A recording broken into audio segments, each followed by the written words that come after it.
My girlfriend, I live in Malibu. Girlfriend's phone starts blowing up at 6 o'clock. Are you okay?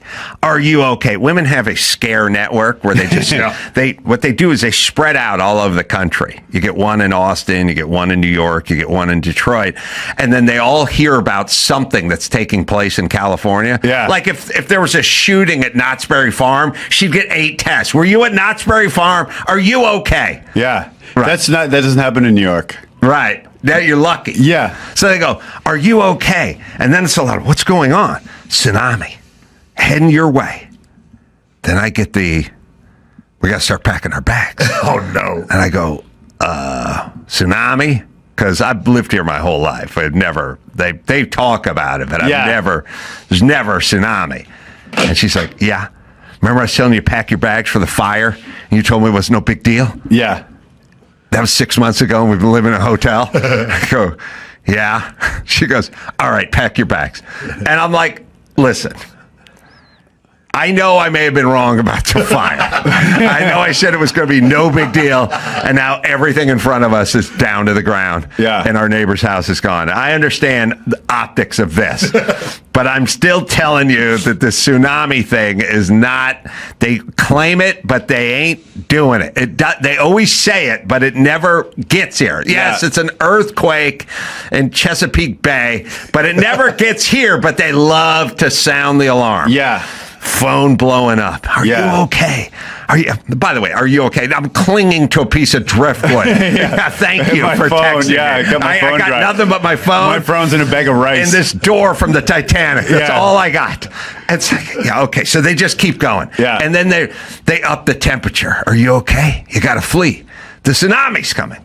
So I'm like, look, we're up on the hill at least a couple 100 feet. I think even if the tsunami comes, see, people think tsunami's like a tidal wave, but it's really just the tide coming in. You know, I go, we'll be okay. Then, of course, what the news does is they circulate a bunch of footage from Japan in 2011 with houses and trucks and kids floating down. Gilbert Gottfried's making jokes, you know, and then they're looking at that and they're going, holy shit, we got to get out of here. I go, listen. What's the timeline? Well, we'll know by 1:04 in the evening, in the a.m. Well, that's when it's going to hit 1 a.m. And I'm like, are we going to have to wring our hands and pace from 6:30? Is our whole night shot because of this tsunami that's never going to come? Well, again. I was the fire denier 10 minutes ago, and everything burned. So I don't really get a vote on this one. So I go, listen, you see guys got lights on down in front of us. They're right on the ocean. Nobody's going anywhere. They know the thing. So I go, let's go for a walk. We'll walk down PCH. We'll see what the temperature is. And we go walking down PCH, and I look up. It's getting dark. At the fire station, and there's 4 guys, firemen, standing on the roof. And I go, what the? And she goes, look at them. They're up on the roof. They're going for high ground. I go, what the fuck are they standing on the roof for? They're smoking. Because they're firemen. Yeah. But they smoke. Yeah. And they smoke on the roof because it doesn't look good to the captain to hang out and smoke in the kitchen, you know? Yeah. So, those guys are smoking. I go, listen, I don't want to pack a bag. I don't want to get out of here. It's a fire. I already fled twice with the fire. The tsunami thing, they tell you all the time. They scare the shit out of you. It's the news. They take the news anchor and they put him out in Santa Monica. And then he's out there, the news reporter, and they're like, well, nothing yet, Tim, but we're monitoring the situation. They recommend moving to higher ground. Right now it's a warning, but it's not a 4-alarm tsunami. And it's like, they just beat you over that. Yeah, fucking, totally. All fear porn, right? Yeah. So we're walking down PCH, and we turn around, we start walking back, and now the nightmare. This is the person you don't want to run into in these situations, because what you need to do is run into another me. Yes. Like a guy just drinking a beer going, they do these things all the time. I don't worry about it. I'm going back in the house. Run into a guy He's got a truck, and he's Scooby-Doo. moving.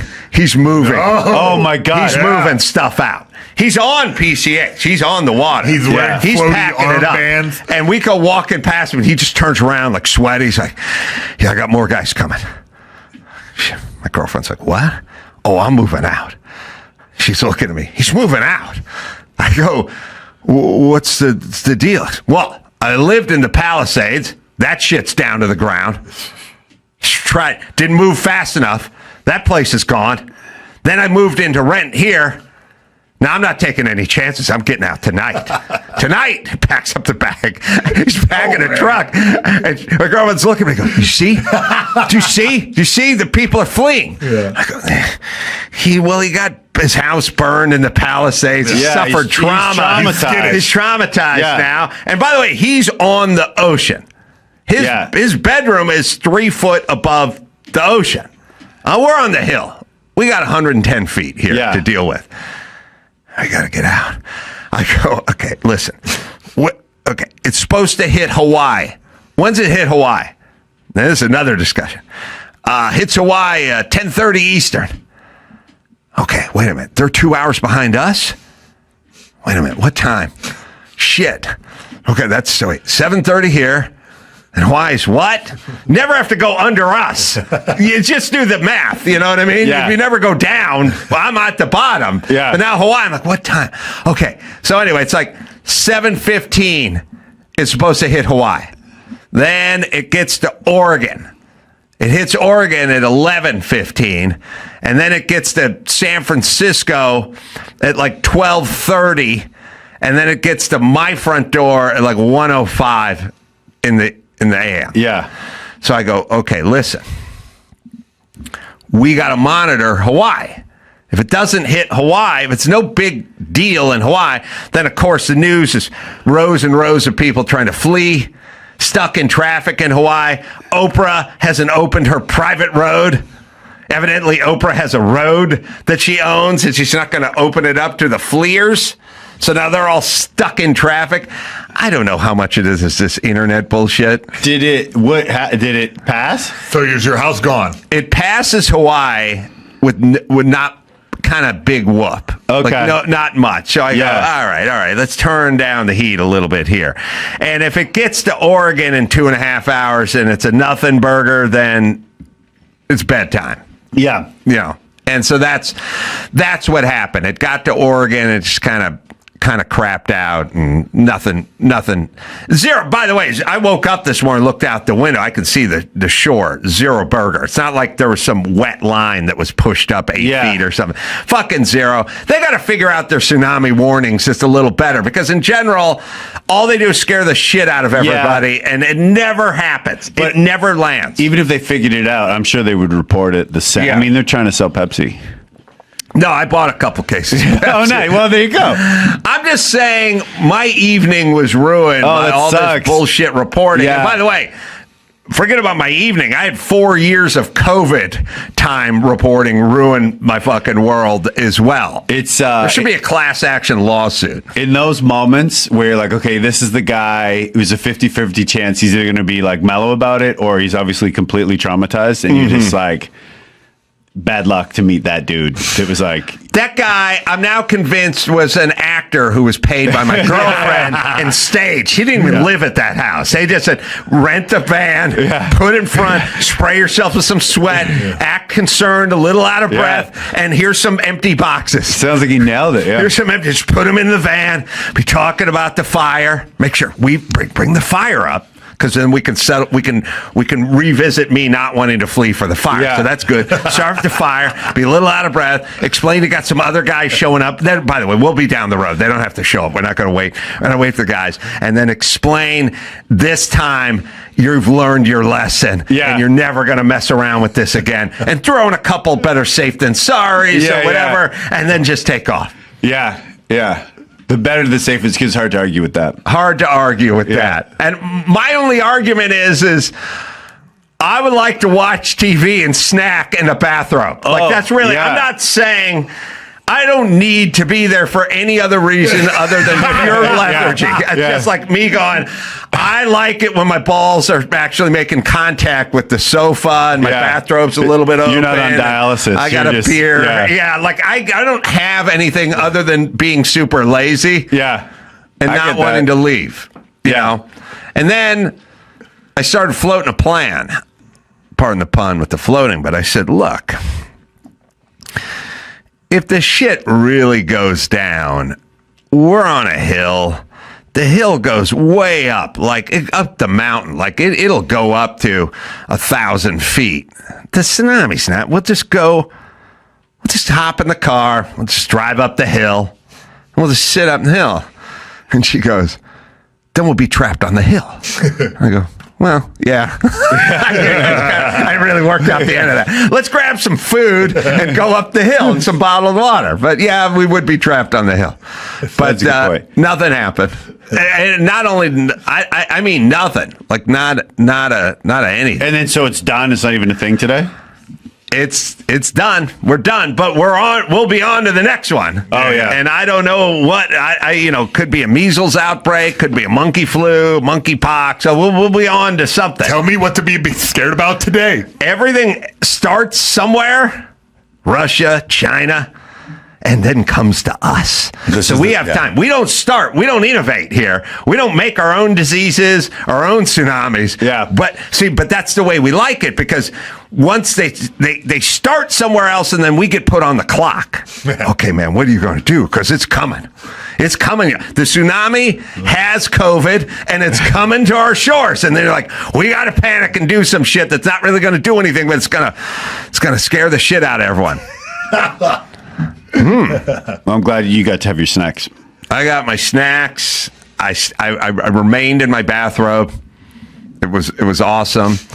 There should be a bro code for the dude. You know, the panicky dude. Yes. Like there should be a size this guy. First off, let's size me up. Yeah. I've been warned that there's a tsunami that's going to hit the shore. And I snapped into action by walking along that shore at night. Yeah. So you kind of get where I'm coming from, bro, right? Yeah. You get where I'm coming from. Yeah. You can see where she's coming from. So maybe you should weave in a little like, where are you guys at? Oh, we're up there. Oh, hell, up the hill. Shit, no. That's where I'm going. Yeah, I'm moving up. I'm going to your roof, bro. Yeah, I could have that would have been good. But no, I had to get the sweaty panic and moving. I'm getting out of here, man. Gotta take what's valuable. Yeah. Should be a bro code there, right? Yeah, he let you down, man. He did. Although he was probably a paid actor, like I said, in which case he nailed it. Sounds like it. He nailed it. Yeah. I should have been suspicious because I was like, well, why don't we just walk our usual route? She's like, no, go this way. Go this way. Why? And action. Just stage a couple firemen on the roof. The firemen on the roof, that's ominous. Like, that's the beginning of a movie. First off, it's something you don't see every day. No, I've never seen it in my life. And I was like, oh, shit. Because the firemen, you can't abandon your station if you're the fireman. Yeah. But you can go to the roof if you think shit's going to go down. Yeah. So that was a little weird. But at some point, I was like, I think I see a cigar in that guy's hand. Another thing I was thinking about this morning as I've always talked about this. So Los Angeles is a total dumpster fire. And somebody tweeted me a couple of tweets. One was,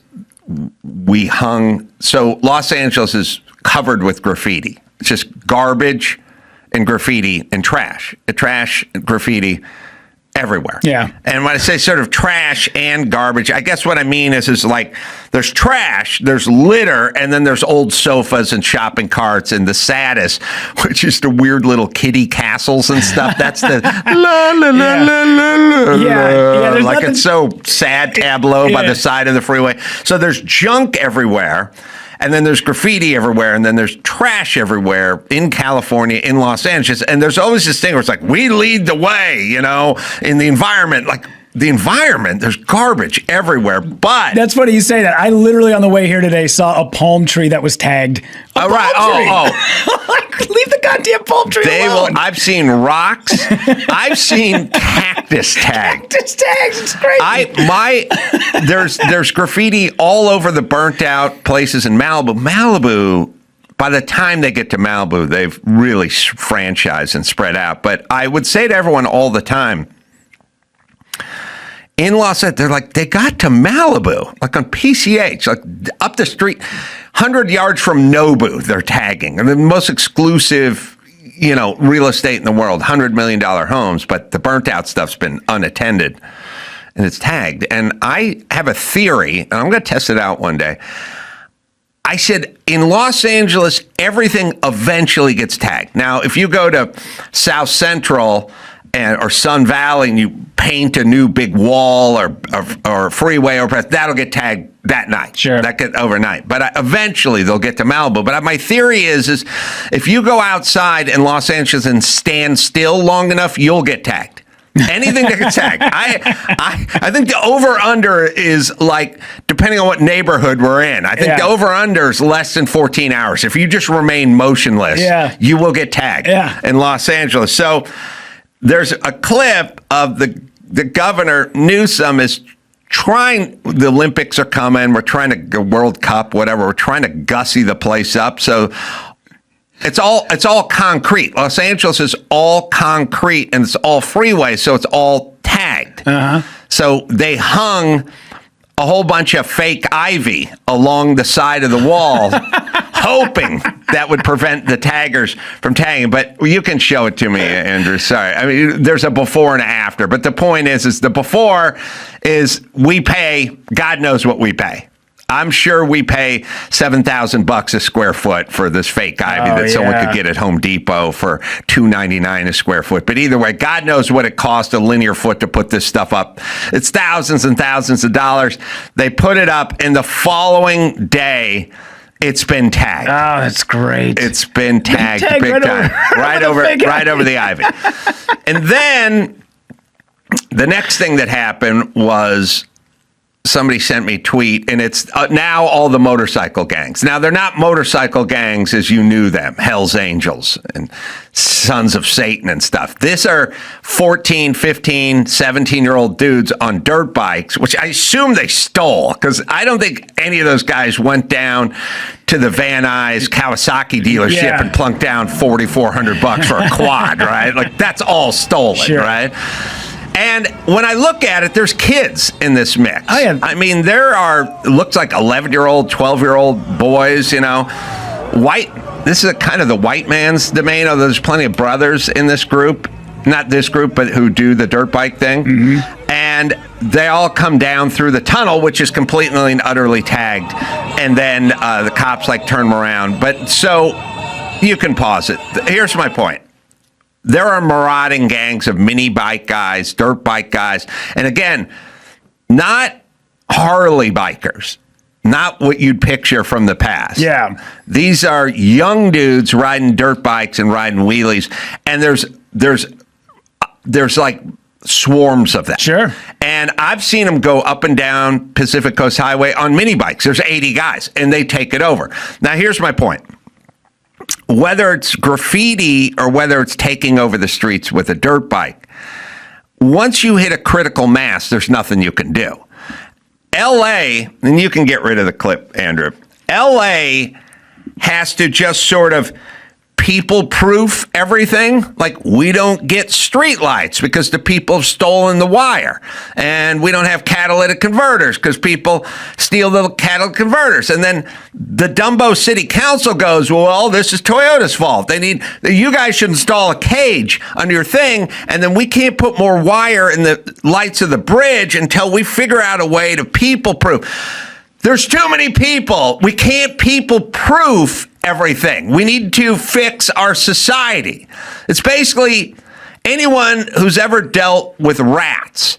You go, we got rats. And you go, well, we got to put some chicken wire up in the vent on the roof because they get in on the, really come off the tree branch and they get on the roof, then they get in the vent and then they put a nest there and then they go and it's like, oh, and they chewed through the wiring and they went under the car hood and they chewed all the insulation up. It's like, once you have rats, there's really nothing you can do. You can't rat-proof every square inch of your life. Yeah. Because, I don't know, you park the car out in the driveway one night, they crawl up, they chew the wiring. It's like, where are the rats coming from?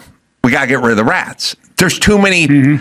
If you have 1 billion kids with cans of spray paint and XR75 Hondas, it's done. There's not enough cops. There's not enough fake ivy. There's not enough. Yeah. There's not enough primer to paint over. There's not enough. Somebody needs to go, where the fuck is this 12-year-old coming from? It wasn't okay, even with my piece of shit family. I didn't have there's no way, I could hop on my YZ80 at 10 o'clock at night, fire up a little two-stroke, throw a couple of revs and just take off into the night. Someone want to know what's going on. Yeah. Where am I going? Who's creating the rats? Where are the rats? We don't have a graffiti problem. We don't have a crime problem. We don't have a delinquency problem. We don't have a biker problem. We have a parenting problem. Now, are we going to start judging? Where are the parents? What's going on at home? Where are the consequences?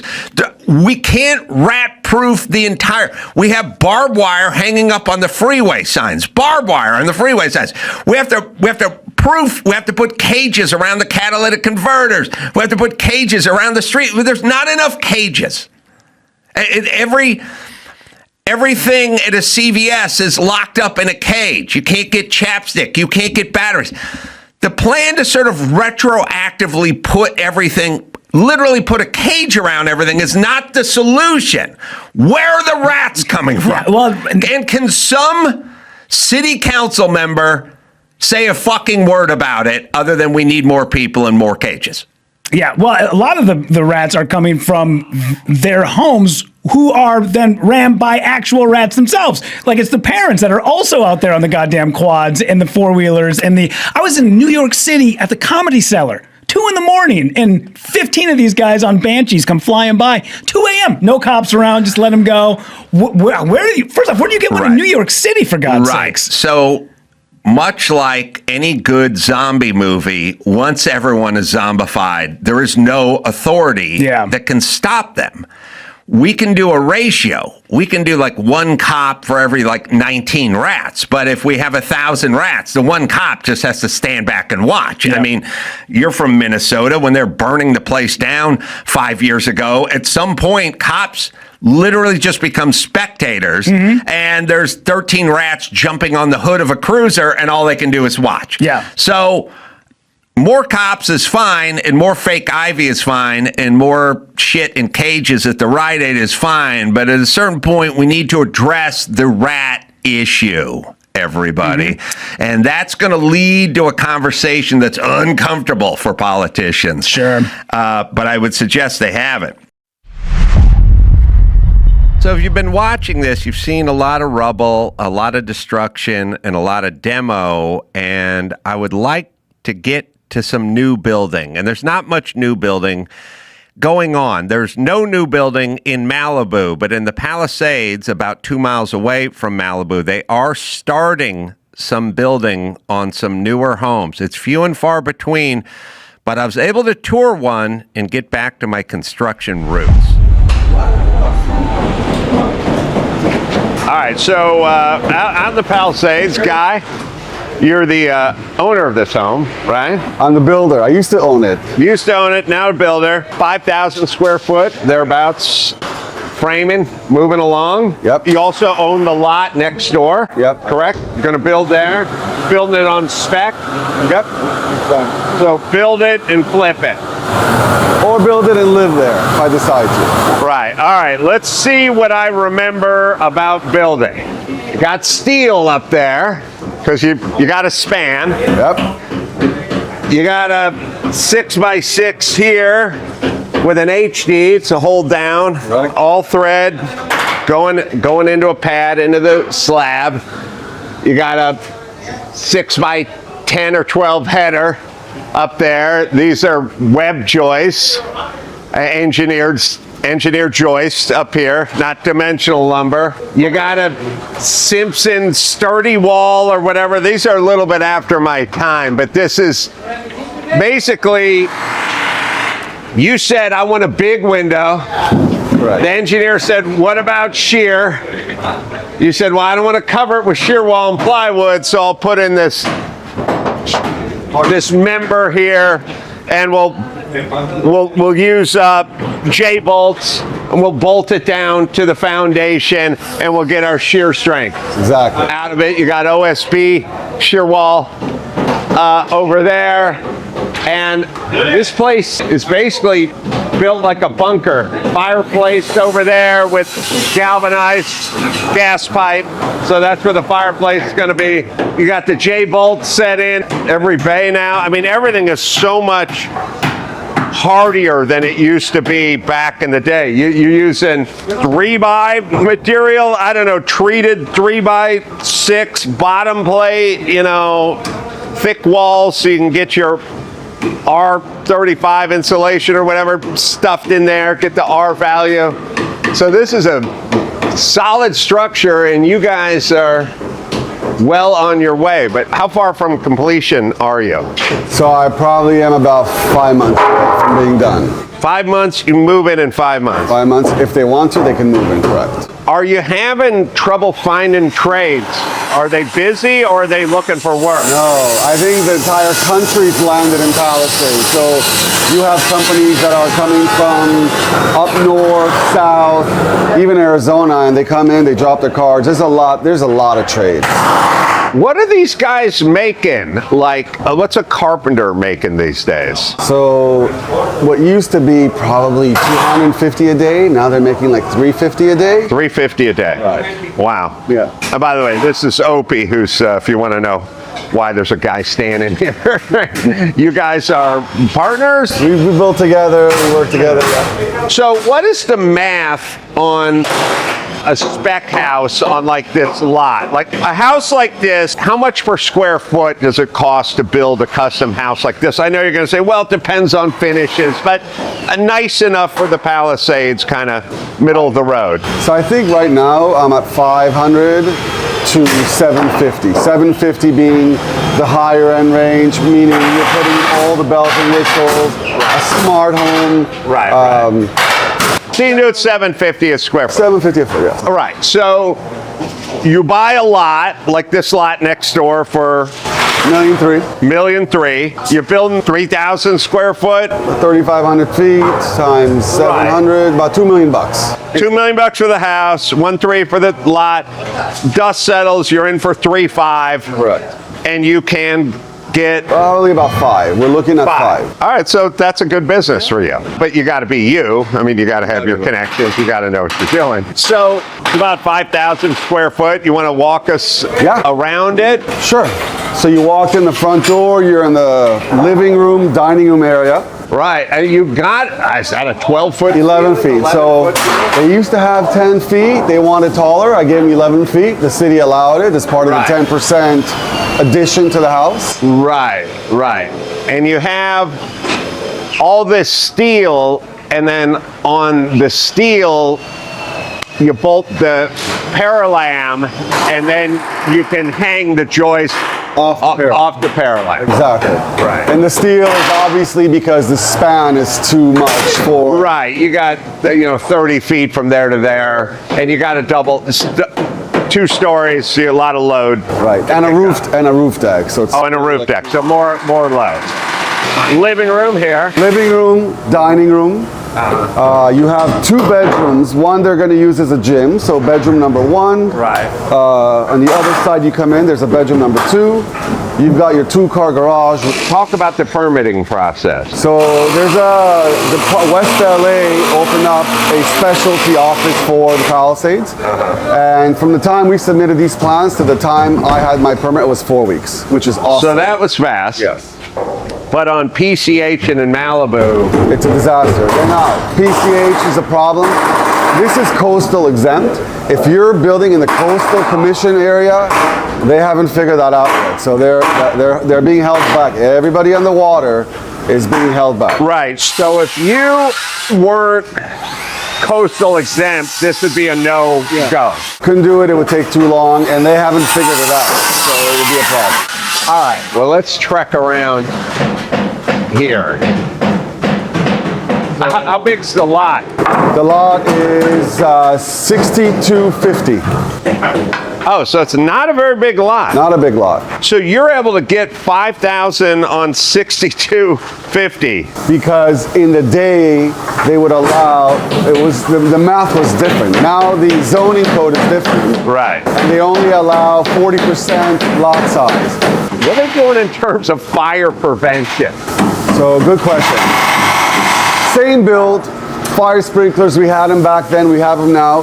The difference is, if you look at this plywood, Right. that's a fire-rated plywood. Oh, you have fire-rated So plywood. we're using fire-rated plywood on the outside of the home. So the shear wall is fire-rated plywood. Which that's a new one. That's on a me. new one, yes. Okay. That's the first time we're doing this. Okay, so fire-rated ply on the shear wall and on the roof, sheathing, I'm guessing, right? So all exterior ply is fire-rated. And instead of like in the old days, 10 years ago when we were building these, instead of having a wood eave on the outside, it's all stuccoed.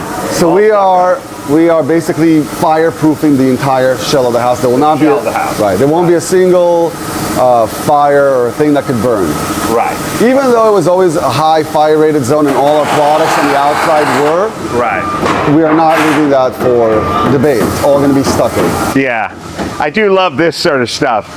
They frame it, and then some guy looks at the plans and goes, "There's a hold down supposed to be here, and then we need a An outlet. 2-gang outlet there, and then oh, we forgot to put this hold down here. We'll drill it out and put epoxy in it. We didn't put it in the slab like that one when it was right. Get a sawzall, knock this thing out. This is how you make the big bucks, right?" So I mean, this place. They build these places really stout now. I mean, all of this 6x6, all this J-bolts, all these hold downs, all the straps. I mean, You can see the steel post right there that's carrying the big steel beam. right. So you got the steel, and by the way, the steel doesn't just go into the slab. There's a big pad poured there that steel is tied into. And by the way, you have a pretty thick slab we're on. What is this? So I think 5 inches concrete. So it's a strong slab. Also, I see my cranberry. I don't see my vodka. One of these guys, man. I said I wanted a sea breeze. I don't care what time it is. I said I wanted a sea breeze. How are you not a contractor? I was a contractor. I did all this stuff. I mean, the game kind of went past me because when I started What year? in the mid 80s, Oh, wow. I was a laborer. You know, I wasn't a contractor. I was just, digging ditches. But this kind of overbuild didn't really exist. There wasn't that much steel. 94 earthquake changed everything. And I did earthquake rehab back then, and that's when they started, all threads and hold downs and Simpson straps and all this. How much were you making a day back then? Well, in the earthquake days, No, in the 80s when you started. well, I started at $7 an hour. 7. And then I got, my foreman told me if I bought a truck, he'd give me $8 an hour. So I got the $8. I bought that truck, but I got another $1 an hour. And then it was just kind of, $9 an hour, $10, as and then maybe I got to like $12 an hour, and then earthquake rehab came in. Right. And that was for the city. And the city paid prevailing wage, and that was like $18.75 an hour. So I jumped. So I went from like $12 an hour to like $19 an hour. Started out making $64 a day. I was shit. And taxes getting taken And out. taxes. He comes home with 40, 50 bucks. Well, rent was only $275 or something. But yeah, so I built a lot of houses, and then I learned about all the soffits and runs and top plates and the bottom plates and treated and womanized and but these web joists and glue lambs and paralams and even OSB, were like a little, these are newer things, but I stuck around long enough and I sort of stayed in the business a little bit to be hip to some of the newer techniques. Guy's got a palm nailer. Yeah. They used to be exotic. I had to go cross town and find a palm. Yeah, it's a nail gun for hard to reach. Can't fit a framing gun. Yep. More shear wall. All shear wall. Usually the staircase diaphragm is always a shear wall. Oh, really? Yeah. All 4 sides or 3 sides. So now you're second floor. Second floor. Bedroom, big laundry. They wanted a much bigger laundry than they used to have. I think it's a cool idea to put the washer dryer up on the floor where the bedroom is, where the kids are, where the hamper is. And it can burst and it can cause problems. They have devices that will detect a burst hose and shut the angle stops out, which is not the best $100 you're ever going to spend, right? So you should use braided steel hose. Hot mopping's extravagant, but good. Some, you can just put it in a pan and have a device that senses when a hose bursts and it's running too long and it shuts it off. It's a little money, best money you'll ever spend. Yep. You and I would make a hell of a gay couple. I can tell you that right now. It'd be awesome. Dual income. Dual income, yes. Oh, you got a sub panel up here. Yes, sub panel for the second floor, because the run is too long from the Sub panel for the second floor. How many amps does a place? 200 amps. 200. That's all you need. Okay, yeah, and the city won't give us more. The city won't give you more than 200 amps. Nope. I was gonna say you probably would like a little more. This is the master bedroom, Master bedroom. So they got the extra square footage went into here. They got 2 closets instead of 1. Wow. His and hers. A big bathroom, separate toilet.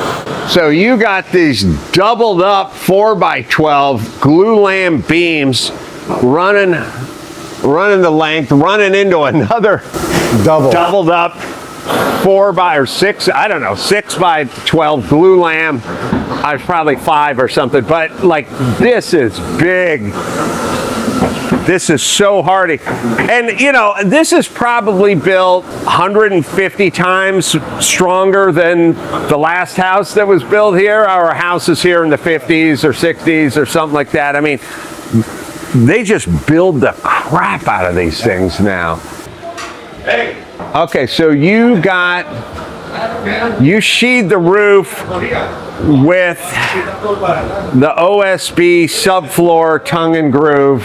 The roof deck. Roof deck, 1 inch, not 3/4, whatever. It's 3/4. No. Oh, is that 3/4? That's 3/4 inch. Wow, that looks thicker than 3/4. The roof material is 1/2 inch. So here's where we're going to put the barbecue. Barbecue goes right here because they like this view. What about the gas line here? Right here. That's not, those are the sprinklers that we're adding. Those are the it's not black pipe, it's sprinkler pipe. Right. So we are doing sprinklers. You'll see them on every corner of the house, and that has a separate valve. Does the sprinkler work that it sort of fans out, or does it go like this way? Like how's It's going to be, you know the ones on the hillside, you see them do this? I don't know what they're called. Right, We're the gonna rainbird. we're putting those here. So those will... They're going to cover everything. We're going to cover every square inch of this roof with the sprinklers. So we go back 9+ months. We hear there's a windstorm coming in the next few days. Folks who represent the city go, I got to get to Ghana. But you go, I got to turn on the sprinklers. Like you might preemptively turn on the sprinklers if, in fact, the winds were kicking up. If you feel ambers or ash or anything will fly over your roof. Right. When did you pour the slab here? How long ago was that? So we're on week number 9 here. So a little over 2 months ago. So that fast. Wow. Stuff does move when you're motivated, right? So more sprinklers, more outlets, and more and here I'm going to call this a scupper. Correct. Are you a real builder, Adam, or you just make stuff up? Tico clips, otherwise known as A35s. Show off. Yeah. What's the flat one called? The Simpson flat, like it's a Tico clip that's flattened out. There's a special name for that. A hurricane clip? I don't know. What is that one called? I had it. Oh, he's so full of crap. Go get me a coffee. Come on, I got to run a job here. What kind of gay partner are you? How many square feet you got up here for the deck? We measured 1,000. So you got a 5,000 foot home, but with this kind of weather and this kind of view, you get another 1,000 foot up top. 2 months. 2 months. Wow. And you know the crazy thing is they didn't have this view. When their old house had a roof deck, they didn't have any of this view. There were all the trees that burned during the fires. All the trees and all the... I mean, they had partial ocean views. Wow. All right. I wonder if one of these guys will let me fire his nail gun down there. All right. So a lot of people make a mistake in that they go, oh, I got to cut this 2x4. So they put the 2x4 across. They make the mark on it. I'm not going to do it. And then they start cutting it, and it binds and pops back, like because it pushes down. So obviously, cut the part that's hanging, and then what framers do is, I've never used a battery operator, but framers do, you know, they go like this and do like that. Now, I'm left-handed. This is right-handed. When I started, and a hypoid saw, especially the plug-in hypoid ones, the old school skill saws were heavy and they're torquey, and I'm left-handed. So I'm cutting everything like this, but I can't see the line. So every one of my cuts is for shit. And then at some point I realized it's a right-handed saw to see the line, and I just learned to cut with my right hand. And then what happens is like in boxing, if you box long enough, your bad hand will be better at the jab than your good hand is, because you practice in that stance. So I actually cut with my right hand because I have to. And then although they probably make left-handed saws now. My lead friend. Oh, I never did see a left-handed. You never? All right. See, it's discrimination. And then here. He wants the palm. He wants the palm nailer. No, I don't want the palm nail. Okay, so here you got a framing gun. The framing gun will hold 16 penny, and it'll hold 8 penny vinyl coated sinkers. So you slide them in, then you release it, and you drop it like that. And then when they're doing shear wall, so the guys who don't know what they're doing will push it in, because you have to depress that. That's the trigger. Right, and they'll go doink. Now we're out of nails, but the guys who know what they're doing will go bang, bang, bang, bang, bang, bang, bang. Those are the guys who know what they're doing. Comes off like that. This hangs on the rafters. This kind of stuff is new. This is a framer. I can see it. Right. Well, I did a lot of framing. There you go. And the palm nailer. So the palm nailer, ring shank, 10 penny. This is not a vinyl coated sinker. This is for doing the hardware, because the inspector doesn't want the vinyl coated stuff shimming out. This is vinyl coated 16 penny sinker, and this is a ring shank, and that thing's magnetic theoretically, and then it's hooked up to a hose, and then you go like that, and Bob's your uncle. Is something like this like $7 million when you're done? Used to be, so before the fires, these were trading at 6.5. 6.5. What do you think after the fire? 5. Is it that much? Yeah, it'll take a while. It'll get there. It'll get back up, but it's you have to hold on for a while. What's your take on the lots on PCH that are going for $5-6 million bucks? I think you see the ones that are in Malibu going towards Malibu, they're not selling. They're not moving. It's a shit show because of the Coastal Commission and the requirements. There is one place being built with 60-foot caissons, 30 of them. Like Really? Oh yeah, like it is mega.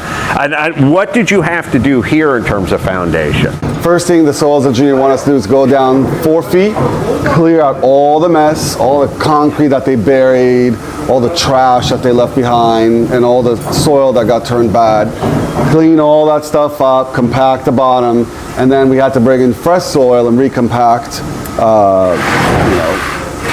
And then once all that was compacted, then we bring a truck and trench out the footings. How big are the footings? Typical 2 feet, 16 inch by 2 feet. Grade beams anywhere? Grade beams, anywhere you see a steel, anywhere you see a hold down in a steel, there's a grade beam underneath. With a pad? Right, so imagine there's a grade beam here. Everywhere you see a hardy frame, there's a grade beam underneath. Right, so the grade beam's just a footing that goes in the field, like sort of in between. You have your perimeter footing, you got your 5-inch slab, and then footings going down the middle and all that. But all in all, no caissons. No piles on these. And no piles and no nothing. Pretty basic, like the guy on PCH, the contractor said there were going to be $2.5 million bucks into the foundation. Right. Yeah. Where's your 50 grand? About 50 grand. Yeah. 50 grand? Right. So you're 50 grand into this foundation versus 2.5 million before you start framing versus when they start framing. That's a big difference. See, all these guys across the street are with the caisson. Oh, they got the caisson. Because that's the cliff right there. That's unstable. Oh, they're on the hillside. Oh, wow, they do got the caissons, don't they? Those are the shoring piles. Yeah. It's crazy that they make him do shoring piles even though there's not a house. You know we do that for stability, right? So that we don't let the next door neighbor cave in.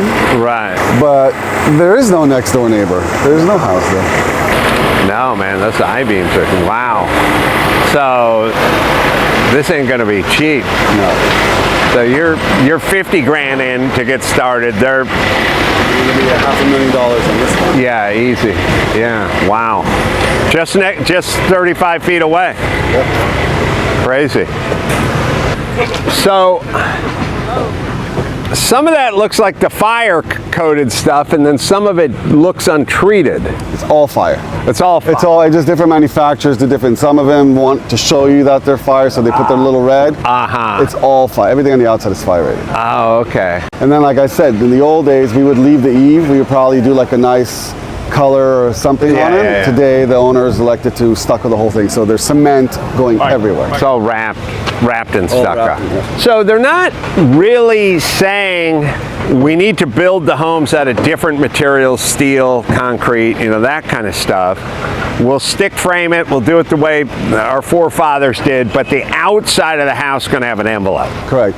There is one more change that they've done since the fires. The fire sprinkler code did change in the Palisades. Interior? Interior, yeah. What changed on the code? The heads, the type of heads that Oh, they're more using. volume or something.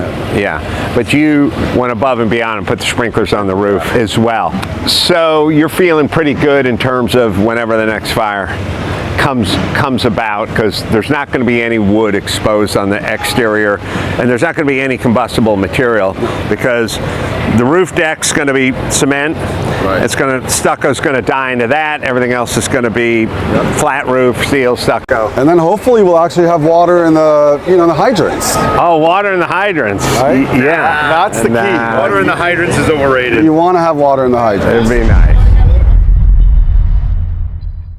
All right, what do we got with the news? Well, speaking of people within the Trump administration, Donald Trump has signed an executive order for the feds to take over LA's current nightmare situation to rebuild and boost huge home opportunities to hopefully help rebuild. He actually, this story came out earlier today, and this is from just a few minutes ago, talking about it. He kind of lambasts, rightfully so, Gavin Newsom and Mayor Bass here.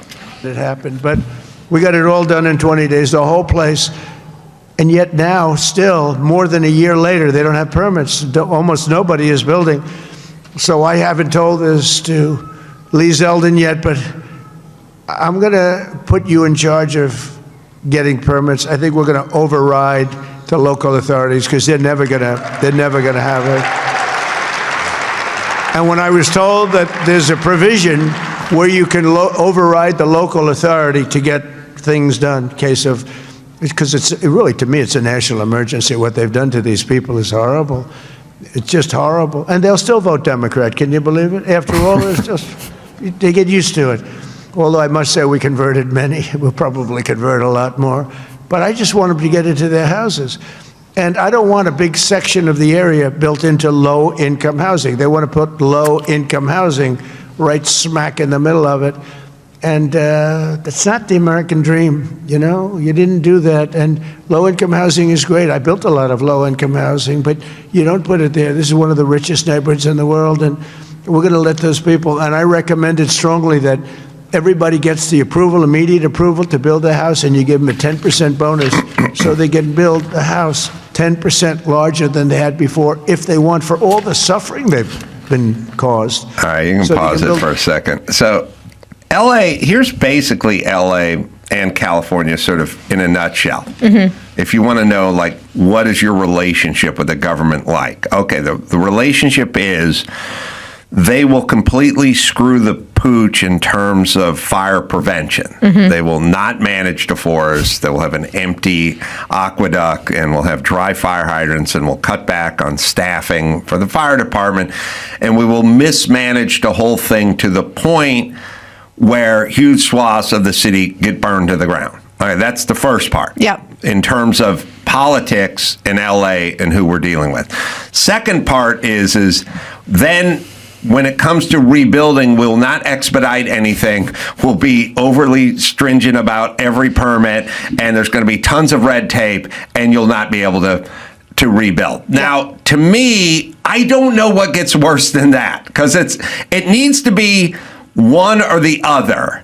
It needs to be either, look, we're a little tough in the permitting, but we are so well planned out in fire preventions, you're never going to need to rebuild. Yeah, don't worry about it. We got you. Or it could be, listen, we are irresponsible, drunken sailors when it comes to fire prevention, but if you need a permit, walk in and get it yourself, because we're super unresponsible with that, irresponsible with that. Okay, so, but what they are is super horrible when it comes to any sort of infrastructure and maintenance, and then super over the top, over officious about permits and everything else, which is now lose-lose. And to be fair, they can't help it. That's who they are. Well, because they can't admit that the policies that they currently have in place have been utter failures. Yes. So they just keep repeating the failure because they know that they will always have this core group of really stupid people, mostly made up of billionaires and celebrities, that perpetuate and keep them in power. Yes. And for the people, because I know that this was something that he's been getting hit back on social media. I'm the nerd that went to the White House website to actually read the executive order. And like he mentions briefly there is actually, when it comes to his power under the executive branch, his declaration of a major disaster for the state of California is allowed. It's immediate and decisive federal action that's required to ensure that the federal disaster assistance is delivered and utilized swiftly. So we'll see what the courts maybe decide the definition of swiftly is, effectively and without obstruction by state and local governments, to accomplish the purposes for which it's allocated. The policy is to make sure that those federally funded reconstruction programs happen quickly at maximum speed. Once again, talking about without obstruction by state and local governments. I really actually think here a lot of these families in Altadena and in the Palisades should sue the city and local government for all of the permit holdups here. Yeah, and what I want to say to the city, Karen Bass, who's a horrible, horrible mayor, and then what I like to say to Gavin Newsom's a horrible governor, is I think the same thing Trump would say, and the same thing I've had this conversation with many people in my life. I wish we didn't have to do this. I don't want to do this. You could have done it. We could have done it. You could have permitted it. Yeah. pardon the pun. You could have let this happen, but you didn't. And you're totally incompetent. Yeah. And it's over a year now. So unfortunately, we must get involved in something that I'm sure Trump would rather worry about Greenland or Venezuela or any other thing. Iran. Or anything but this. Interest rates. But nothing. But he must, because you guys are incompetent. And I know you're angry, mostly because you're being shamed. But he didn't want any of this. No. Just like we didn't want any of this in Minnesota. Yeah. We wanted to take illegals who were criminals and remove them from the country, but you guys wouldn't let that happen. And now there's this. I think the best part of this whole executive order is literally the preemption of state and local permitting processes. Mm-hmm. That's like, no, we're not dealing with this bullshit. Let these people rebuild. Why is the state and local municipalities holding them up so much? It's crazy. And I love Lee Zeldin. I love it that he's on the case now. That's awesome. Me too. Because I'll tell you what, this is an opportunity for them. And when I say them, I mean California politicians and LA politicians. They will not let this go by. Mm-hmm. Just like COVID was the greatest gift ever. You mean I get to make rules now? Yes. You mean I can tell people to stay in their house by just swiping my pen across a piece of paper? That's right. You can keep people locked up in their house. And how about shutting schools? Yes, you can do that too. How about shutting churches? All right, you can do that. How about, what if you canceled Laker games? Could you do that? I could do that. All of a sudden, they're drunk with fucking power. Yeah. And that's not the relationship we want with the government. But for some reason, people on the left want that and love it. I mean, it's on my mind, and so I'm going to bring it up, Andrew, because I'm going to go do Bill Maher's podcast. Oh, that's awesome. A little bit later today. And I will bring this up because the spokesperson for this is basically Jane Fonda. And when Bill Maher said, what I'm saying is the left at its worst is Jane Fonda. Mm-hmm. That's every bad idea on the left. And when Bill Maher said to Jane Fonda, and this was before the fires, I do believe, you can check the date, but he wasn't referring to the fires. He just said there's too much regulation in California. And she just went, I don't think there's enough. And I that's who these people are. Which is so funny because they're also the my body, my choice assholes. Right. But not your property. Not about your property, not about, vaccinating your children, not about the education of your children, not about a small business, not about a permit to rebuild. No, here's how it works. Her body is her property, but your property is the state's property. Your property's not your property, but Jane Fonda's body's her property. Okay. That's the logic. But my property isn't my property. That is not your property. This is before the fire. Okay, Wow. So before the fire, he just said there's too many permits. Mm-hmm. Too much red tape, too much. And he stated the obvious. Yeah, she's like, not enough. He didn't say permits, sorry, but we'll play. Or it'll take a second. But the point is this. They get, and I'm sorry, it's a little bit of a feminine thing. Permitting is you have to go in and ask permission of them to do something. Yeah. And they get an adrenaline surge. They love it. Their nipples get hard when you go in there and go, could I have permission to do something? They go, oh, not so fast. No, I think they like to hold the keys. Right. They hold the keys. So COVID was great because they all dove on it because they love big government and they love shutting beaches and they love telling you what to do. And by the way, the less it made sense, the better for them because that's more control. And this is you having to ask them permission to build stuff and they go, ooh, not so fast. All right, here it is. Doesn't like regulations. Well, we live in a soup of toxic chemicals. If we don't regulate it, we're all going to die of cancer. That's true. And he doesn't do anything about it. There's also many regulations that aren't necessary, that aren't. I mean, you really don't believe that the state we live in, California, is lacking regulation. There's over 300,000 regulations. I mean, Well, maybe they're needed. They're not. When I tried to put in a garage door, I had to have 3 inspections. I mean, there should have been none. I should be allowed to change my garage door. Are you kidding? Really? It was about a garage door? She's dumb, Absolutely. too. I'm sorry. Yeah, that is... No, you know this. She has her about people do those California. things. No, I don't. Well, Run sorry, it back I don't. 10 seconds. Sorry. She's such a pompous douche, by the way, but sorry, go ahead. They're not. When I tried to put in a garage door, I had to have 3 inspections. There should have been none. I should be allowed to change my garage door. Are you kidding? Really? It was about a garage door? Absolutely. I'm sorry. That is. No, you know this about California. Come No, on. I don't. Well, I'm sorry. I don't. You've never heard that California is overtaxed and overregulated? That we are a one-party state where there's sort of no checks on that sort of extreme leftism. And what do you think? I don't for a minute consider California a state that is extreme leftist. Not at all, not any way. Well, that shows where your politics are. That's not where mine are. Yeah, people get to drive cars, so if we were extreme, if she had it her way, she'd confiscate the cars and the property, not hers. You and I are clearly on the right? And if somebody was like, Oklahoma ain't a red state, I'd be like, heck yeah, it is. Yeah. I mean, that is insanity. She's so out of touch in her own little bubble. She wants more regulation. She doesn't think we have enough regulation. Yeah. Okay. This is the problem here, people. And yes, sorry if we're shaming you, Karen Bass and Gavin Newsom, but you guys are feckless. You don't get anything done, or worse, you don't want anything done. But Karen Bass doesn't know how to do anything. I've explained this a million times. If somebody, everyone imagine this, when we're talking about the rail that's going to go along the 405 and join the west side with the east side and alleviate all the traffic going through the Sepulveda Pass. Our current administration, Karen Bass and all the city council people, have no ability to do that. Make it happen. They have no ability. But why? Here's my whole point.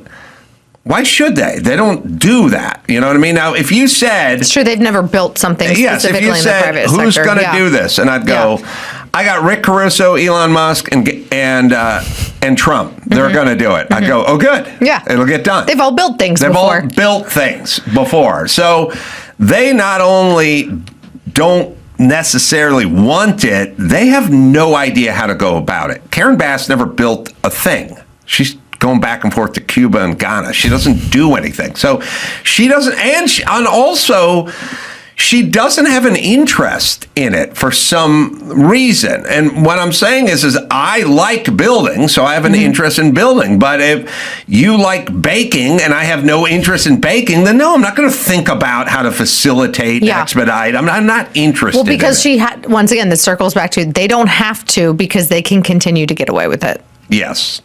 So they will focus on the things that they think, which is, oh my God, ICE went to the soccer field and scared little children while rounding up their parents. Right. So that's the stuff they're going to focus on and spend all the hours of the day on, not minimizing traffic and helping emissions. Right. So Trump is going to now shame them by doing this. I love it. And they're going to get super angry. I can't wait to see an update like 30, 90, 120 days of how many permits have actually been approved and how much is actually moving forward now that this is going to happen. But that Newsom and Bass are probably going to push it and fight it. Well, the funny thing about Bass and Newsom is it's sort of like everything Trump wants, like lower gas prices and close the border. It's like somebody saying, listen, taco truck pulled up in front of the house and this guy wants to give us free tacos, so I'm going to go get rid of him. And I go, no, I want it. It's not going to pull any taco truck on my street. And I go, I'm hungry. Yeah. No, not on my watch. And then you go out and start yelling at the guy. And I'm like standing behind him going, I like tacos. I want tacos. I want extra cheaper gas. I want to expedite the permit process. I want the illegal criminals taken out of LA. And I know you're going to fight Trump, but this is shit I would like. I would think most people would like an expedited permit process. I mean, I think a couple of Republican candidates, including Steve Hilton, are running on like the cheaper fuel.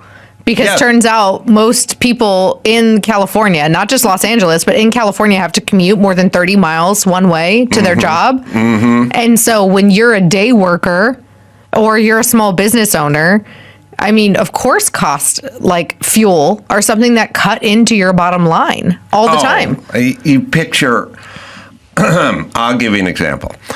all of the guys who are working in Malibu, now there's no working going on where they're building family homes. They're tearing up PCH and laying power lines and digging whatever. So, right. But there's tons and tons of workers.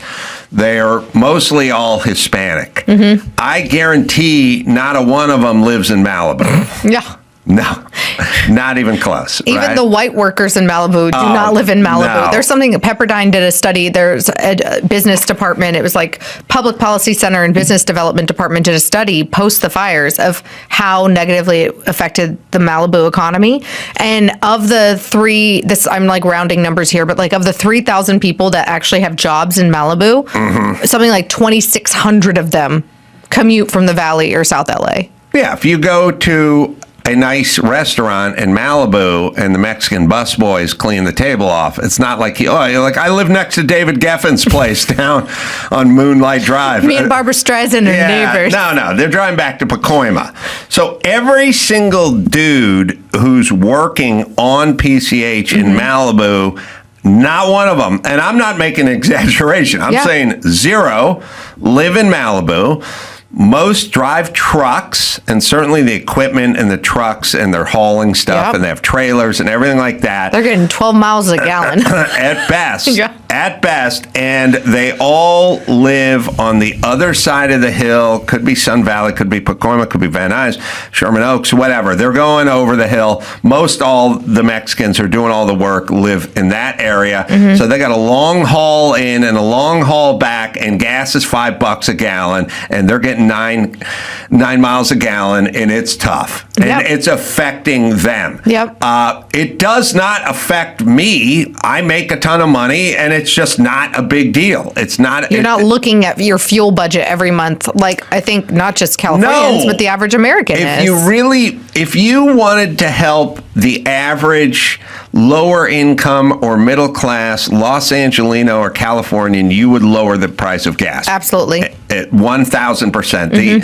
And like a dozen eggs going from $4 a carton to $2.89, that's fine. But the gas is a lot. Every single day. Right. Yep. All right.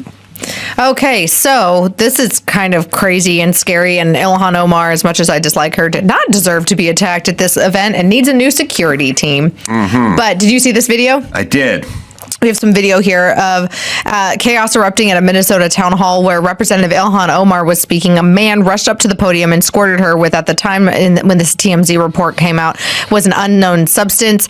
But it, thank God, we found out it was apple cider, like it wasn't acid or anything like that. So let's take a look. Secretary Kristi Noem must resign or face impeachment.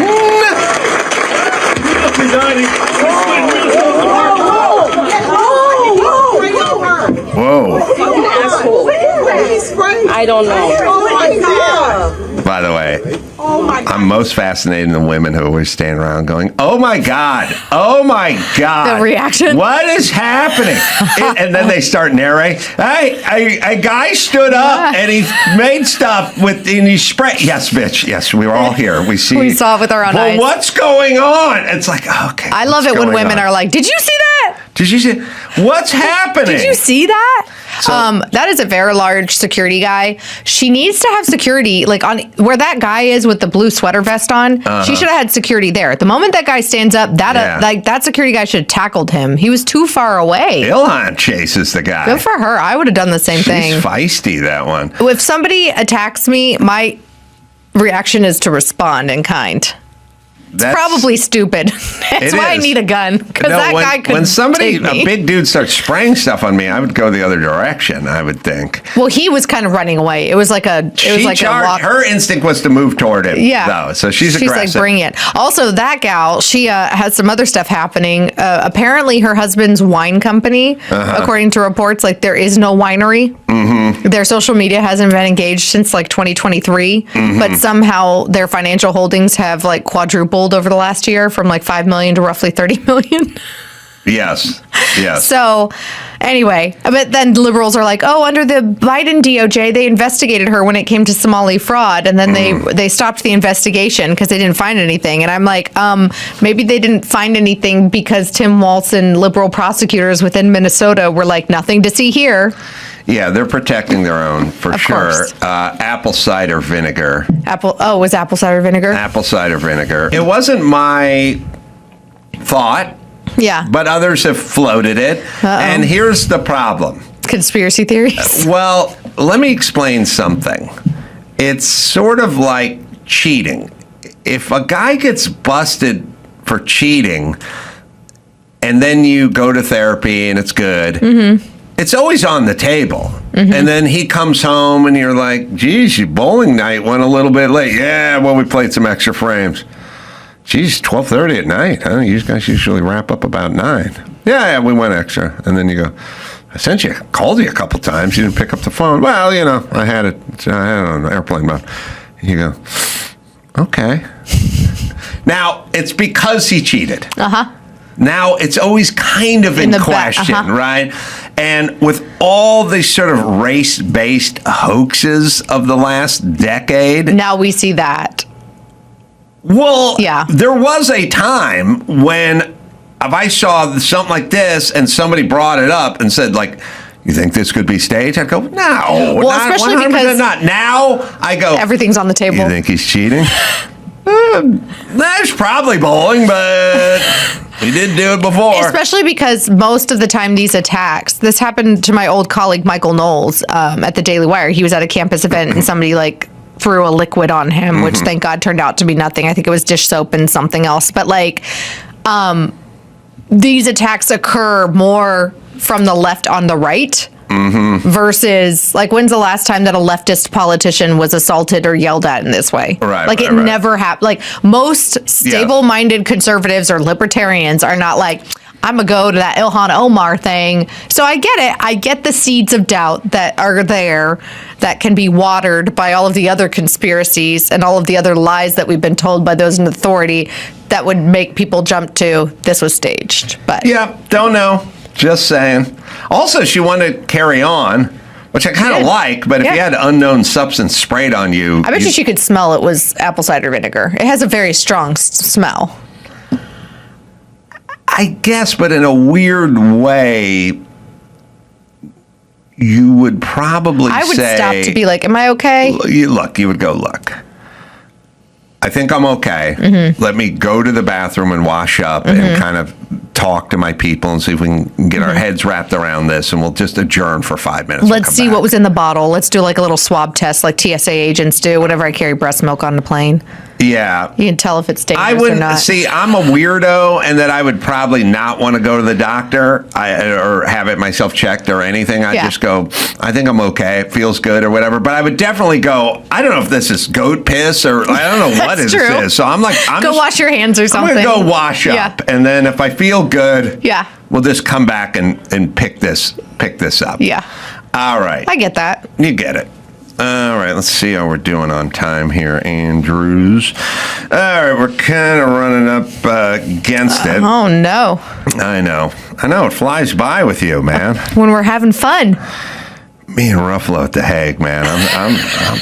I'm dreaming about that right now.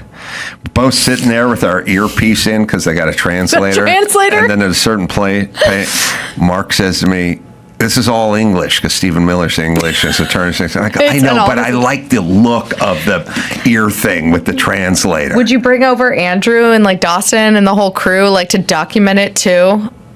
I would, but Mark specifically said he did not want that. Oh, I bet you it's because he's going to document it. He said it's not a 4-man tub, bro. To quote him.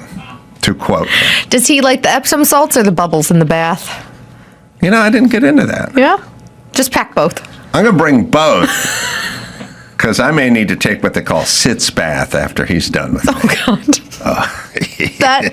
Know what I'm talking about. I do. It's post home birth PTSD just struck. This is a little different, but you know where I'm going. All right. Let's see. Tonight, Rodney's doing a live podcast with Anthony Scaramucci, and Kyle Dunnigan's going to be there. And then I'm doing stand-up show after that with Craig Robinson, and that's at Rodney's in New York City. DC, I would say first show is sold out. Nice. Yeah, I know. But the Trump Kennedy Center. But the 9 o'clock show, there's some tickets left. Cool. So I hear. So you can go to adamcarolla.com for all that. Charlotte McKinney, she'll come back and say hi to us when her movie comes out. Alicia Krause, op-ed for the Washington Examiner. All her great words. So digestible.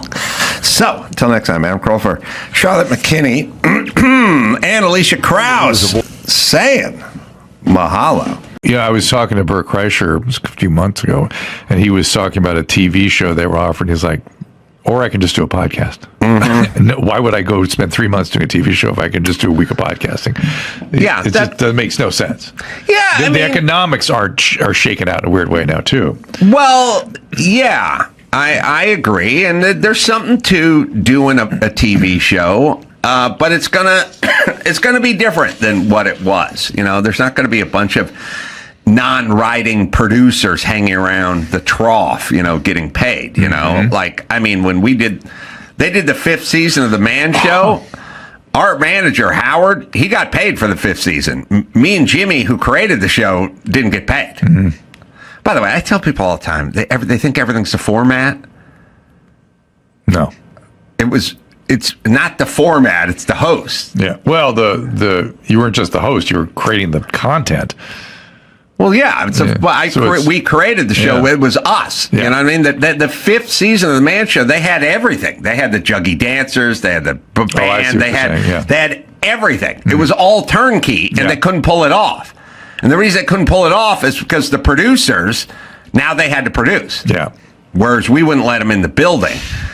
They now had to produce. See, it's got to be an interesting cocktail conversation where it's like, hey, you guys produced the Man Show. Yeah. The first 4 seasons were awesome. What happened? Why didn't you produce the 5th? What'd you do with 5th? The answer is the 5th season was Jimmy and I left and went, now you do have to produce this show. And that's why they got what they got. Yeah. And people forget that was Rogan. Yeah. It was Rogan and Doug Stanhope. Yeah. 2 extremely good, extremely successful performers. That's the next thing. It's not like, oh, man, they made a big mistake with these two. No. They're both proven to be great performers. Yeah. So even with those two and the format all done, they couldn't pull it off. Yeah. Isn't that interesting? You would think somebody could like wrestle it into something. You don't realize, I would tell everybody, you know, the Man Show had like 80 people in the building. Yeah. There were like 6 you needed. Yeah. And the rest, they didn't need any of them. They didn't do it. That's what happened to us with the website company. We had 110 people, and I just said, give me that one. Let's just go do this.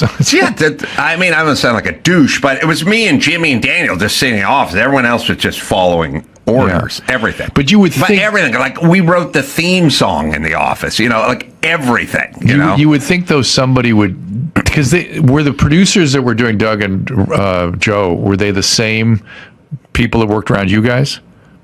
Or was it a new crop of producers? You were talking about the executive producer. I'm talking about the middle level guys. Oh, the middle level guys. I first off, because I wonder if a middle level guy. I never checked. Yeah. I never asked if anybody was right or something. Yeah. A fair amount of people went on with Jimmy to late night. Okay. Including me. Yeah. Okay. Another group. I mean, practically, I'm sure, stayed behind and did the 5th season of the Man Show, but they weren't the creative engine. They just followed directions. They followed directions. Yeah. So it's interesting to me because you think somebody would just go, why don't we just design this around Joe and Doug? What are they interested? What do they want to do? You know, as opposed to read this prompter, which I bet would really happen. Well, no, I think Joe and Doug did what they wanted to do, but this is sketch and commercial parody and stuff. It's different. It's not what people think. It's not stand-up. No. And it's not a podcast. And it's not a book. It's its own animal. Yeah. All the commercial parodies all this. People thought it was sort of sketch, but it was not even that. People thought it was us making fart jokes and drinking beer. They didn't know all the sort of nuance of it. Mm-hmm. They didn't know what was going on with that show. But there's a lot. And the sketch stuff and the parody stuff, it's tough. I mean, it's a certain kind of muscle and gear. It's not stand-up. Mm-hmm. Do you know what I'm saying? Yes. And you know, I came from the Groundlings and I came from Acme, and Jimmy came from a long experience of doing it on the radio. Building these characters and doing these voiceover stuff and assembling stuff and editing. A lot of it was just in the editing. And so we had a base in that. Doug and Joe like came from stand-up. Yeah. You know, they didn't come from sketch. Yep. Jimmy didn't come from stand-up, and I didn't come from stand-up. I came from sketch, and he came from like radio sketch, and that's why we're able to bring you Masculine. My favorite in Primate Theater. All right, let's take a break. We'll get into some of the stuff on our page. Should we play Masculine ad? I'll play Masculine. I'll play Masculine once a day for the rest of my life. And I will say this about Masculine. You don't have to see it. The audio's enough. I do Masculine with a clean conscience because I didn't write Masculine. Oh, yeah. And I wasn't in Masculine.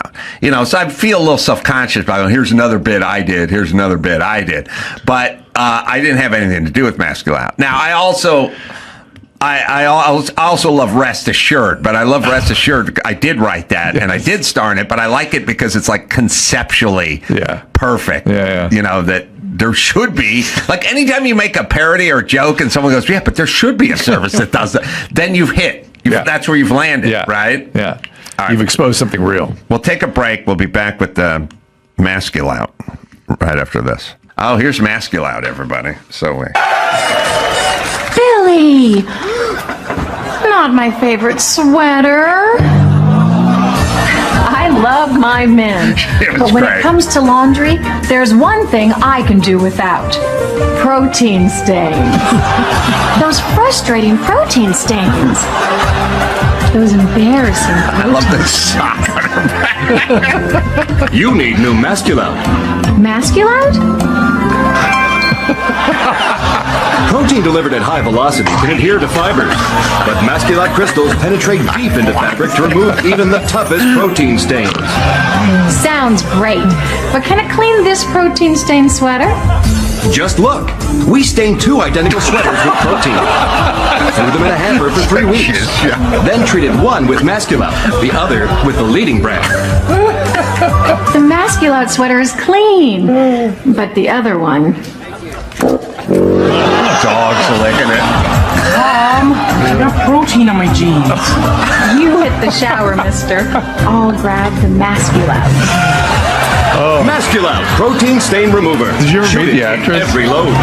Shoot it in every load. We didn't miss one fucking fiber when we did this. Yeah. We cast.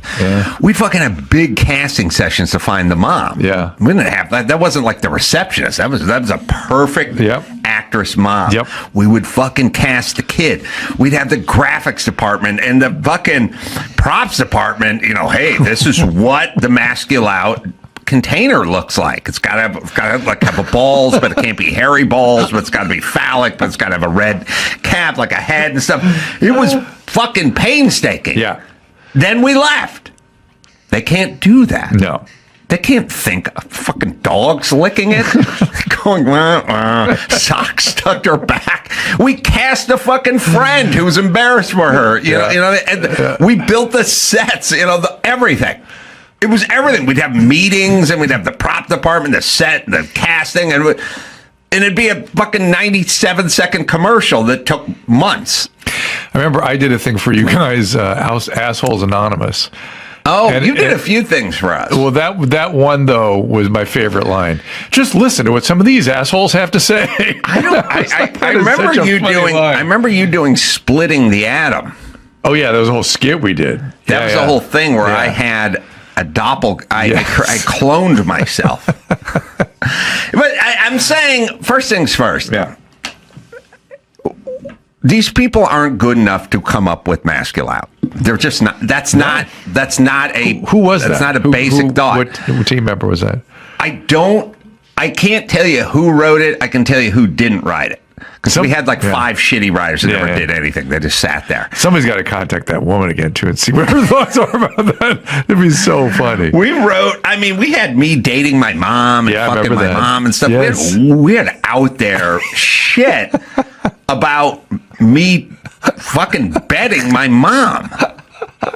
Oh, yep. It wasn't. People think, oh, it's in and drinking beer. No. Weird esoteric shit. Yeah. That they can't do. You think Stone Stanley's going to be able to do any of that? Well, just they wouldn't know how to hire. Just come up with the name, rest assured.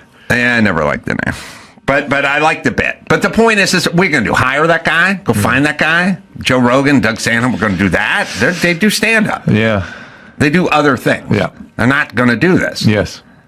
There was only 2 guys that could do that. By the way, Comedy Central scoured the land. They got whoever they wanted to host this show. It was a big successful show. They didn't have any problem getting the best of the best. Writers, performers, they could do whatever they wanted. They had a huge budget. Show was a success. They're going in the 5th season. They had the template. They had the producers, Stone Stanley. They had everything. They couldn't do it. I was thinking about the Fox lately for some reason. Yeah, he was great. He's been coming back to me, and I don't know why. Just kind of think about him. Because he was a good time in a weird bygone era where it's like people weren't going out and protesting Hamas and shit. They were just going, let's fucking sing some sea shanties and chug a beer. Yeah. You know what I mean? Like they were just up for a good fucking time. You know what I mean? Bill the Fox. Well, there was a lot of fun Foster. in the 80s and 90s that were just gone. No fun. Yeah, no, people don't have fun anymore. No. Well, it's also so fucking regulated that it's like people don't. I mean, everyone's angry. Yeah. And the fun is gone. But the fun's coming back for the octagons. Oh, they're having fun in Florida. That's true. They're not having happy fun. there. They're not having fun here. You're right.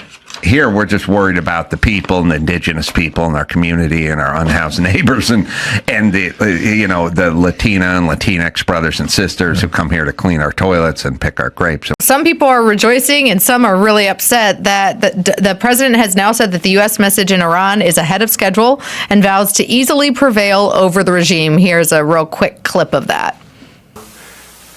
We also projected 4 weeks to terminate the military leadership, and as you know, that was done in about an hour, so we're ahead of schedule. By the way, you can pause it. My favorite part about all Middle Eastern leaders is before the invasion, that takes 15 minutes for them to completely destroy you. They always go, if you so much as set foot on our soil, you will feel the swift sword of Allah upon your neck.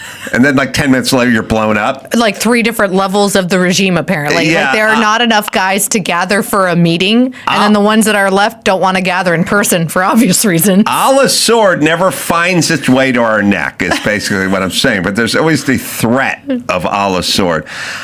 Look, I'm just sort of at the place where we're all just sort of in this giant sandbox, and if you're going to piss in it, then you're out of the sandbox. I can't, and all the diplomacy and all the arguing and all the machinations of, and then 50 years goes by. When I tell people this all the time, you want a fun little experiment, little thought experiment. Saturday Night Live, 50 years old. 50 years. 51 years. I don't know, 75, 51 years. Go watch the first season of Saturday Night Live where Chevy Chase is working the news. Weekend Update? Yes. Watch it and tell me how fast 50 years ago he goes, trouble in the Middle East. Yes, trouble in the Middle East. Still. There's always trouble in the Middle East because Middle Eastern people live there and they cause trouble all the time. And the negotiation part is great if they negotiated, but they don't believe in that. They believe that's weakness. Yeah. So here's how they work. They work is if they could kill you, they would kill you immediately. So if we had Especially the power, this non-hijab wearing. yes, if we had gal the over power here. to kill them, then certainly we would have killed them by now. But we're not animals, so we don't work that way. But they think that way, and they think basically every fight, every street fight I've ever gotten into that I wanted to get into, which I have. When I was younger, it was just something to do. Your prefrontal cortex wasn't fully formed. It wasn't, You weren't calculating the risk. I boxed, so I kind of knew how to do it, here's how I could always guarantee I got in a fight. The guy goes, "Hey man, I'm gonna kick your ass right now, you douchebag," and then I'd go, I don't want any trouble. You know, I don't want to get into a fight. You don't want trouble? You found trouble, douche. I don't want to fight. Oh yeah? Well, we're going to fight. That's all I tell him. And then I'd beat him up. But I realized that all you have to do is tell a bully you don't want trouble, and they fucking extra bully it up. Yep. And then you got trouble. Well, and that's what Iran is doing. And interestingly, like the Saudis and the Qataris and people in Lebanon are like, hey, why are you bombing us? And, you know, are standing with the joint Israeli-U.S. operation, which has a really badass name, Operation Epic Fury. Yeah. Like, who gets to name? I used to think I wanted to name nail polishes when I grew up. Mm-hmm. Now I think I want to name, like, military operations. I'll tell you. Military operations and funny cars from the 70s. Yes. The Chi-Town Hustler, Yes. Shirley Cha-Cha Muldowney, Big Daddy Don Garland, the Hawaiian. The Hawaiian? There's one called Billy. Who was the Hawaiian? Billy McEwen was the Hawaiian. Wow. There was a guy named Tommy Ivo who was a child star. Uh-huh. So he was called TV Tommy Ivo. Oh, wow. Mm-hmm. All right. So military operations with that kind of name. So a lot of our Middle Eastern allies are like, yeah, we're okay with this joint U.S.-Israel operation. And meanwhile, the Brits and the French are like, please leave us out of this. Yeah. The UN is like, no, we condemn this. It's crazy. And of course, Iranians all over the country and the world were celebrating the death of the Ayatollah. But one reporter, I think down in Texas, was at this rally and he was told, oh no, you shouldn't be talking about this. We can't be showing like the positive aspects of this. Here we go. Mm-hmm. What does that mean? It means they don't want us to focus on this. CBS Austin. Well, I am.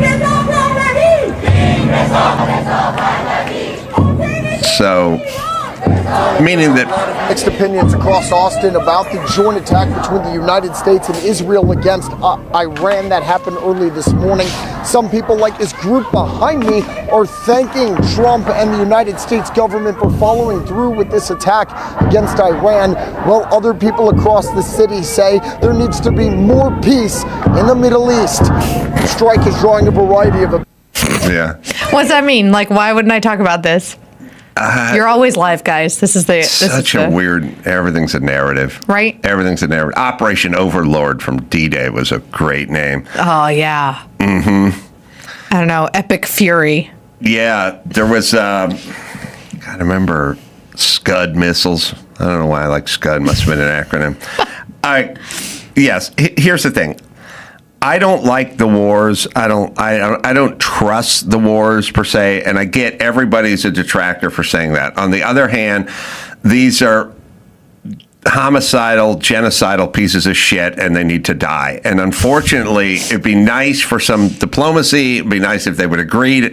They won't agree to anything. There is no diplomacy. It's part of their culture, so we have to kill you. Well, and we've tried diplomacy, and we've tried literally buying them off. Right. For as long as I've been alive. Yes. And it hasn't worked. Right. And I'm kind of at the place with, drug cartels and narco-terrorists now. That's what we get to call them. And Middle Eastern folks that fund all these terrorist groups. We just have to kill you. Mm-hmm. You're going to have to die. And that's where we're at. All right. Mm-hmm. So peace in the Middle East, and hooray for the women who get to not be forced to wear their hijabs in Iran. But Afghanistan, on the other hand, things ain't looking so good for my fellow females.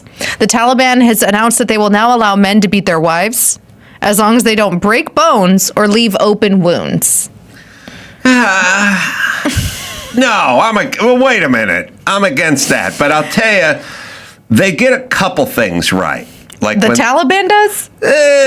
I think there's something in there about women in court only basically counting as half a witness that I kind of... Adam. Women lie so much that I think they should be downgraded to a half. A half person. And like heaven forbid they should go to school and learn how to read.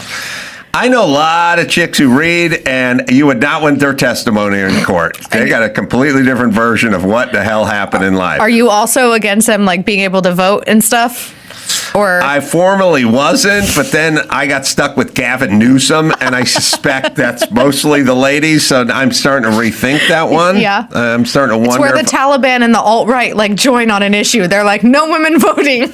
What is Chuck? You got the Quran on you? No. But not even the laminated, the Quran for Dummies that I got you for Christmas?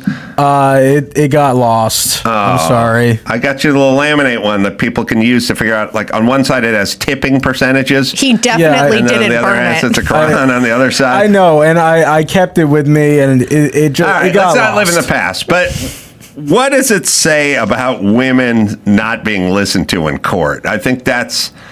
I think that's that's about the only one I think I agree with. Yeah, that it's half of it, or they have to have a male witness that speaks on their behalf. Yeah, I think that. Which turns out when a man is beating you, and then you accuse the man in court of beating you, and they're like, no, it only half of a right of a man. Right, but all right. The punishment now in Afghanistan for animal abuse is more severe than that of beating your wife. Yeah, listen, I'm not going to defend every facet of Sharia law. That's not what I woke up this morning expecting to do. I like when people do that. What did you expect today? But remember Supreme Court nominee, what's his name?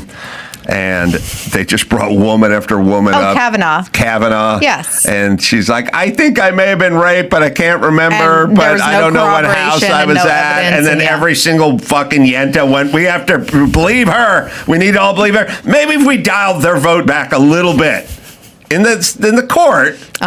We could get closer to the truth. That's all. Christine Blasey Ford. Yeah, I remember. Okay, wouldn't you like her to have half a vote in court? No. Well, I would like evidence to prevail. Yeah. I would like human rights. Well, the evidence was her memory of being sexually abused by a guy she hasn't met. We were going off of her memory, and then everyone in the View was going off her memory, and then every female. Who was the other chick? Who was it? Was it Rose McGowan? Like, who's the chick from Charmed that was always there, like looking behind? Rose had beefs with Weinstein, I think. That was who was the chick that Alyssa Milano, your favorite podcaster. But Rose McGowan is in this mix. It's that she wasn't in the Supreme Court. She was early money with Weinstein. Yeah. Right. It's all the Me Too stuff. Right. I just remember Alyssa Milano like sitting there, and every single time Justice Kavanaugh was speaking, she'd be like popping her head out in the aisle. So would you like her to have No, because here's the deal. 2 votes, so you want her to have 10 votes. I don't want anybody to have 10 just votes. Gets thrown in a well. I just want women to not be beaten by their wives and to have equal votes as men. That's all. Gonna have more Kavanaugh series? You're gonna have more Alyssa Milanos out there with that kind of thinking, my lady. Because it's not like there's zero dumb men out there at all. We tend not to exaggerate as much in the courtroom. Oh my Lord, have mercy! Have you been on a dating app recently? Do you know how many 6-foot-tall men there are? Yes, I do. I know exactly the number. How many men with black cards? Half as many as the women under 140 pounds. How many men who went to Turkey to get hair implants?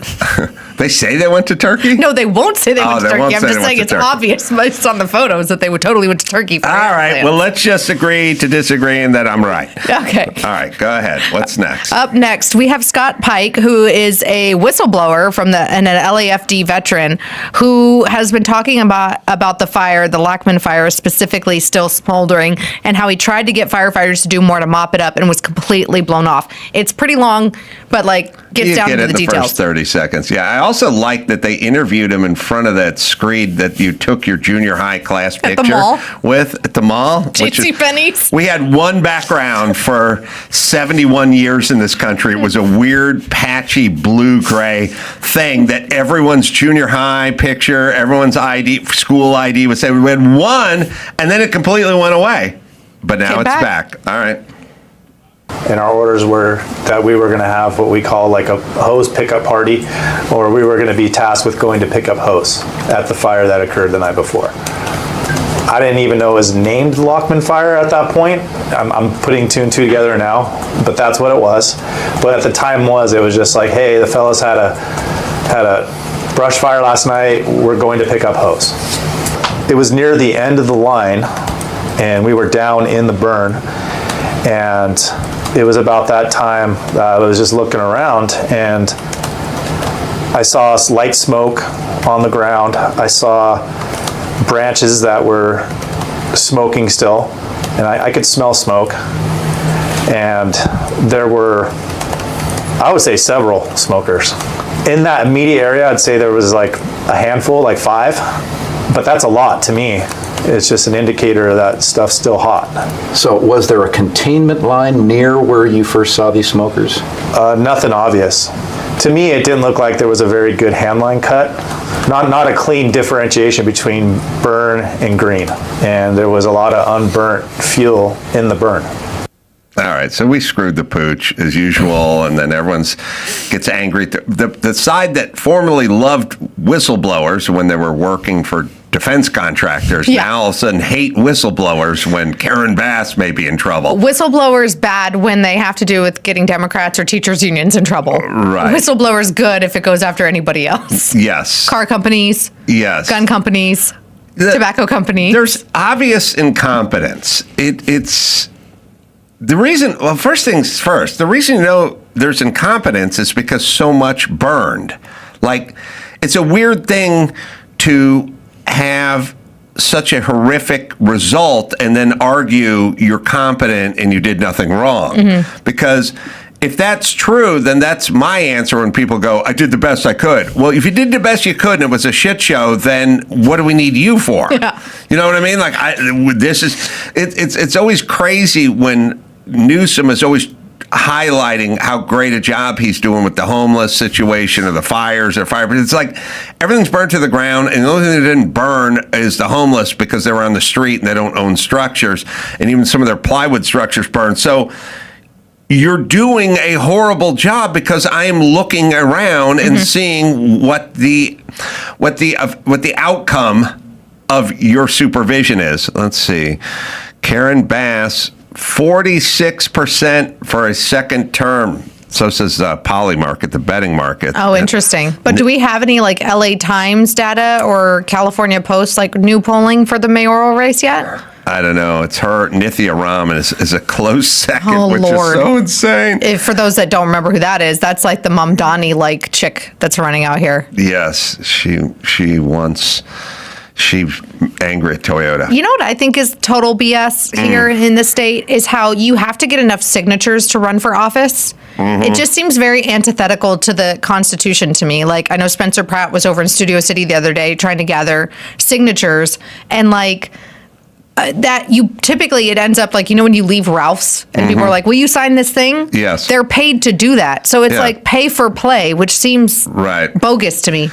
Everything is bogus. The idea that you would take money from the teachers' unions and then do the bidding of the teachers' unions seems corrupt. Very syndicate, crime-like, mafiosa crap. Yeah. All right, we'll give you more on this as the week wears on. But the fire started a week earlier, smoldered for a long time, winds kicked up, could have been contained with zero structural damage right there. The heads dropped the ball, and then, most importantly, they went after the whistleblowers. Yep. All right, Gavin DeBecker's got that book, Forbidden Facts. I would recommend it highly. Me, going to be at the Jordan Family Classic Cars with all the Newman cars out there. We'll do a live pod out there. You can go to, that'll be March 22nd. Go to adamcarolla.com. Live shows everywhere. Nebraska. Look out. Let's go to adamcarolla.com for all that and check out Alicia Krause because she does her op-ed for the Washington Examiner. Until next time, Adam Carolla for Alicia Krause and Gavin DeBecker saying mahalo.